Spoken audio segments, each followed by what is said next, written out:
Sore ministry dimanapun berada, kembali kita santai, dalam arti bukan buang waktu, menunggu teman-teman selesai untuk kita pulang dari tempat ini karena kita habis baptis. Dan teman di sini ada mualaf, terus balik lagi puji Tuhan. Coba kalau nggak balik lagi mau jadi apa? Hari ini mari kita dengar bagaimana beliau setelah merasakan kebenaran-kebenaran yang mengubah, yang betul-betul dahsyat, spektakuler, membentuk dan menyatakan hal-hal yang luar biasa yang sulit sekali untuk dijelaskan. Kita tanya langsung sumbernya, apa yang dirasakan setelah mengikuti pemuritan di kelas belajar Alkitab online gratis. Dan kita berharap menjadi berkat bagi banyak orang. Silakan. Shalom, saya Elida. Saya dulu mualaf ya. Jadi kalau ditanya bagaimana saya merasakan luar biasanya kasih Tuhan, seperti itu ya. Saya sampai sekarang ini masih terkagum-kagum. Bahkan kalau dengar orang bercerita kesaksian di sekitar-sekitar teman-teman kita yang ikut kelas, semuanya serba luar biasa. Saya kagum-kagum, dan bahkan di saat mereka bercerita saya mengatakan seperti ini dalam diri, saya juga seperti itu loh. Iya, aku juga begitu. Iya, aku juga begitu, seperti itu ya. Nah, pertama kali saya kesaksian diperkenalkan dengan ministry 100 channel, dan semua tidak ada kebetulan. Pasti itu semua Roh Kudus yang bekerja. Dan semakin hari saya rasakan secara pribadi, saya renungkan secara pribadi, saya seperti dibentuk. Perlahan-lahan saya seperti dibentuk bahwa orang yang seperti ini yang harus mengikut Kristus. Kita harus seperti apa? Nah, itu perlahan-lahan saya dibentuk dan itu saya rasakan sekali, nyata saya rasakan sekali. Dan kalau dibilang juga, itu bisa aja dibilang-bilang, itu kan bisa aja kita proses. Itu bisa aja kita baca buku, baca ini bisa aja. Tidak, semua serba berbeda, sangat berbeda.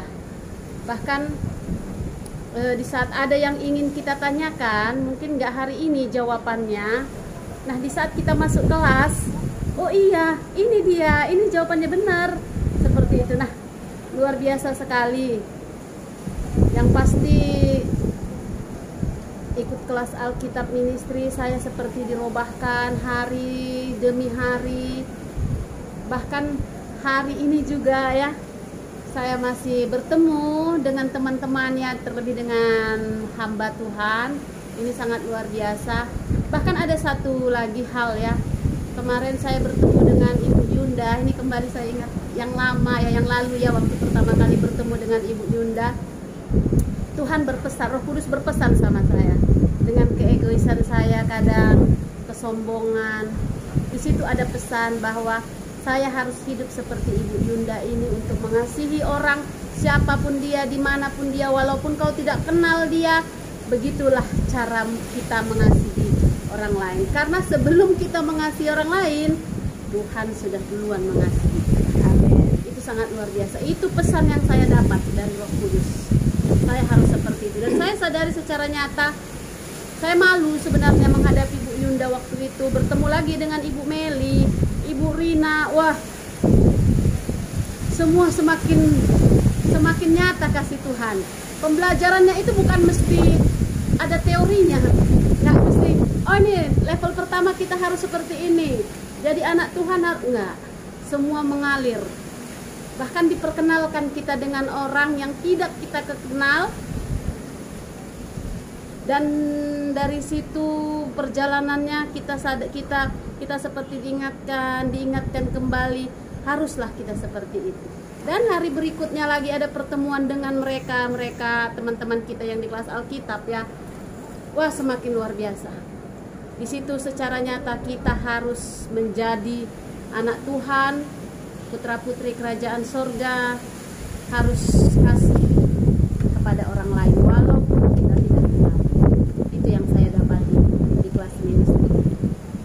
Ya, sedikit saya tambahin Bapak Ibu. Orang Kristen itu rindu masuk surga. Bahkan semua orang, oke lah saya bicara tentang Kristen masuk. Tapi ada satu fenomena yang orang Kristen tidak tangkap, tidak pahami. Ada pemahaman yang keliru selama ini. Dengan rajin bergereja, rajin beribadah, rajin menolong orang, orang berpikir, yes, saya masuk surga. Oh, tidak semudah itu. Ada hal yang harus kita tahu. Allah itu roh, Bapa kita itu roh. Jadi kita yang rindu masuk surga tentu menjadi manusia roh. Nah, bagaimana caranya? Kita bisa lihat orang yang di gereja Kristen dari kecil berumur 60, 50 tahun. Kalau ditanya tentang firman Tuhan, banyak sekali yang gagap. Bahkan ditanya pernah tamat baca Alkitab, semuanya hanya bisa tertawa, artinya belum pernah. Nah, saya mau tanya, bagaimana orang bisa berubah? Nasihat, oh tidak bisa. Yang bisa mengubah orang hanya firman. Nah, kalau kita tidak baca firman, bagaimana mau berubah? Baca firman juga tidak cukup untuk berubah diri. Harus mengalami firman itu. Mari coba Bapak Ibu lihat fenomena yang ada. Kristen bertahun-tahun tapi tidak mengenal Tuhan dengan baik. Ada masalah drop, selingkuh dengan dunia, atau tidak percaya Tuhan. Kami hadir dalam panggilan tersebut, Bapak Ibu. Roh Kudus membawa kita kepada pemuritan. Bukan hanya tahu firman, tapi harus mengalami firman. Itu target Tuhan. Siapa yang mengalami Tuhan, dia mengalami kemenangan. Hadir di dalam ministry 100 channel setiap hari, Bapak Ibu, gratis. Kami pakai konsep kerajaan surga. Kami tidak butuh uang, Bapak Ibu. Kami hanya mau lakukan amanat agung Bapa yang Tuhan berikan kepada kami. Terima kasih, mari bergabung. Terima kasih, haleluya.